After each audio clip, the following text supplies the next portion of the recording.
మునగాకుతో చాలా health benefits ఉన్నాయి. ఈరోజు మునగాకుతో పప్పు ఎలా చేయాలో చూద్దాము. నేను 2 గ్లాసెస్ పప్పు తీసుకున్నాను. టమాటా, పచ్చిమిర్చి, మునగాకు, వాటర్, సాల్ట్, పసుపు, కొంచెం ఆయిల్ కూడా వేసుకొని ఒక 5 విజిల్స్ పెట్టుకున్నాను. తర్వాత ఒక పప్పు గుత్తి లేదంటే గంటెతో కొంచెం మెత్తగా చేసుకోవాలి పప్పును. దీంట్లోనే చింతపండు పులుసు కూడా కొంచెం పోసుకొని కారము, సాల్ట్ కూడా వేసి నేను బాగా బాయిల్ చేసుకున్నాను. పక్కన కడాయి కొంచెం ధనియాల పౌడర్ కూడా యాడ్ చేశాను. పక్కనే కడాయి పెట్టుకొని ఆయిల్ పోసుకొని ఎండుమిర్చి, పచ్చిమిర్చి, వెల్లిపాయలు, జీలకర్ర, ఆవాలు, వేరుశనగ పప్పు లాంటివి ఏమైనా ఉంటే వేసుకోవచ్చు.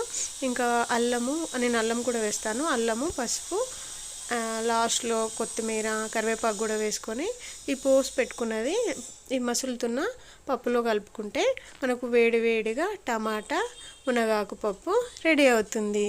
ఇది చాలా మంచిది హెల్త్కి. ఆషాఢంలో తింటే ఇంకా మంచిది. మేము ఆషాఢంలో కూడా చేసుకున్నాము. ఎప్పుడైనా ఓకే, ఎప్పుడైనా తినచ్చు.